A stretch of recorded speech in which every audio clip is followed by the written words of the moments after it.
नमस्कार, मी मंगेश मस्के, मुंबई विद्यापीठाचा विद्यार्थी. आज आपल्यासमोर विषय मांडत आहे नवीन शैक्षणिक धोरण. नवीन शैक्षणिक धोरणाचा विचार करीत असताना सध्याच्या शैक्षणिक व्यवस्थेवर बोलणं देखील फार गरजेचं आहे. गमतीचा भाग, मध्यंतरी जशी लहानग्यांची शाळा भरते तशी पक्ष्यांची शाळा भरवण्यात आली आणि प्रमुख 3 विषय ठेवण्यात आले: उडणं, पोहणं आणि धावणं. आता या उडणं, पोहणं, धावणं ज्याला ज्याला येतंय त्याला त्या ठिकाणी ऍडमिशन दिलं जाऊ लागलं. मग पहिलाच विद्यार्थी आला तो म्हणजे बदक. आता बदकाचा गुणधर्म काय? ते उत्कृष्टरित्या पोहू शकते, एका किनाऱ्याहून दुसऱ्या किनारी ते सहज जाऊ शकते. हा त्याचा गुणधर्म आहे, निसर्गत आहे आणि त्याच्यात ते पारंगत केलं, त्याची ती आवड आहे. पण आता बाकीचे 2 विषय बघितल्यानंतर ह्या बदकाला गहिवरल्यासारखं झालं. आणि बाकीच्या 2 विषयाची मला गरज काय आहे? ते मॅनेजमेंटची गैरवाया करू लागलं की बाकीचे 2 विषय नसले तर चालणार नाही का? एकाच विषयात जर मी माझी आवड जोपासली, त्याच्यात जर मी पारंगत झालो तर मी यश मिळवू शकतो.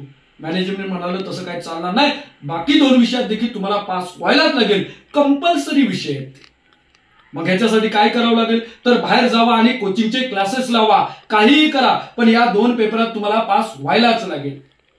आता बदकाला ते दोन्ही विषय न आवडते होते, परंतु पुढे जाऊन नोकऱ्या मिळवायच्या होत्या, म्हणून बदकाने त्या शाळेमध्ये ऍडमिशन घेतलं. ऍडमिशन घेतल्यानंतर त्याचा जो मूळ गुणधर्म होता पोहण्याचा तो राहिला बाजूलाच आणि फक्त उडण्याची आणि धावण्याची हे प्रॅक्टिस करू लागलो. कोचिंगला गेल्यानंतर तिकडे देखील फक्त धावत सुटायचं, सातत्याने प्रॅक्टिस, उडणं धावणं एवढीच प्रॅक्टिस करू लागलो आणि मूळ ज्याचा गुणधर्म होता पोहणं ते राहिलं बाजूला. आता वर्ष सरून गेलं आणि दिवस आला परीक्षेचा. परीक्षेचा पहिला पेपर होता धावण्याचा. धावण्यामध्ये हे पदक सरकन धावत सुटलं आणि अगदी सगळ्या विद्यार्थ्यांमध्ये ते पहिलं आलं. दुसरा पेपर आला उडण्याचा. त्याच्यात देखील त्याला युक्ती सुचली. पटकन झाडावर चढलं, झाडाच्या शेंड्यावर चढलं आणि मॅडमला वरून खाली हाक मारली, मॅडम इथून उडी मारली तर तुमचा जो दुसरा पेपर आहे उडण्याचा त्याच्यात मी पास होईल का?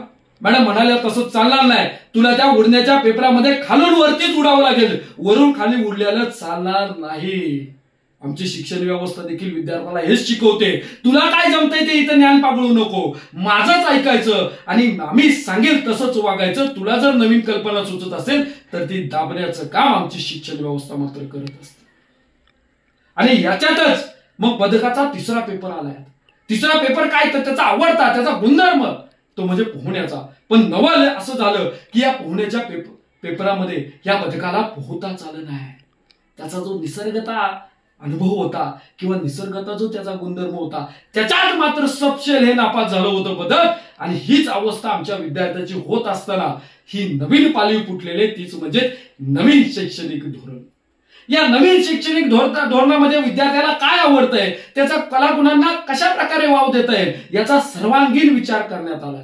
एक्स्ट्रा करिक्युलम ऍक्टिव्हिटीज असतील, मग या सगळ्या गोष्टींचा याच्यामध्ये विचार करण्यात आलेला आहे. इयत्ता 6वीच्या विद्यार्थ्याला 6वी नंतर त्याला कशाला आवड आहे? एखादं कपाट बनवण्यात, एखादं फर्निचर बनवण्यात आवड आहे का? एखादा चष्मा बनवण्यात त्याची आवड आहे का? एखादं छोटंसं मशीन बनवण्यात त्याची आवड आहे का? या सगळ्या गोष्टींचा विचार करून त्याला तितकं शिक्षण घेता येणार आहे. आता मेडिकलचा विद्यार्थी त्याने फक्त तेवढाच अभ्यास केला पाहिजे का? मध्यंतरी नीटची परीक्षा देणारे काही विद्यार्थ्यांना आनंद देखील व्यक्त करता येत नव्हता. ही अवस्था आमच्या विद्यार्थ्यांची होती. परंतु आता हे नवीन शैक्षणिक धोरण सांगतंय की तुम्हाला मेडिकलच्या अभ्यासासोबत वेगळं तुमचे हॉबीज, तुमचे काही कलागुण असतील ते देखील तुम्हाला जोपासता येणार आहे. संगीत असो, वेगवेगळ्या कला असो, या देखील तुम्हाला जोपासता येणार आहेत.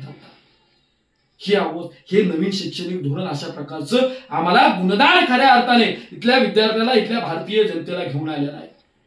सांगायचं झालं तर जपान सारखा देश आहे मंडळी, आपली 130-140 करोड लोकांची आपली जनसंख्या असताना आपला हा देश ऑलिम्पिक मध्ये 1 किंवा 2 गोल्ड मेडल आणतो आणि सगळा देश खऱ्या अर्थाने स्वागत आणि आनंद व्यक्त करत असतो. परंतु त्याच्यापेक्षा निम्म्या लोकसंख्या असलेला हा जपान देश आहे. हा जपान देश हा जवळजवळ तब्बल 60 ते 70 गोल्ड मेडल घेऊन जातो. कारण काय माहितीये? कारण की लहानपणापासूनच विद्यार्थ्यांची ओळख आणि त्याला काय आवडतंय हे जाणून घेतलं जातं आणि तेवढंच त्याला करायला. तुला धावता येतं ना, तू धावत सुट, पळत सुट, एवढंच बघितलं जातं. म्हणून खऱ्या अर्थाने ते विद्यार्थी घडतायत. दुसरं एक सांगायचं म्हणजे आपल्या मातृभाषेमुळे मला माझी आई जर एखादी गोष्ट समजून सांगते तर ती सहज कळते. मग माझ्या मातृभाषेतलं मला इंजिनिअरिंग आणि मेडिकलचं शिक्षण दिलं जाणार आहे तर मी त्या गोष्टीत पारंगत होणार आहे. ही एक नाविन्यपूर्ण गोष्ट या इथं आणली गेली आहे. आपल्या भाषेत आपल्याला शिकता येणार आहे. ज्याला कुणाला विद्यार्थ्याला इंग्रजी आणि इतर भाषेची भीती वाटते त्याला देखील या भाषेमध्ये त्याच्या भाषेमध्ये शिकता येणार आहे. ही नाविन्यपूर्ण पालवी खऱ्या अर्थाने शिक्षण विभागाला फुटलेली आहे.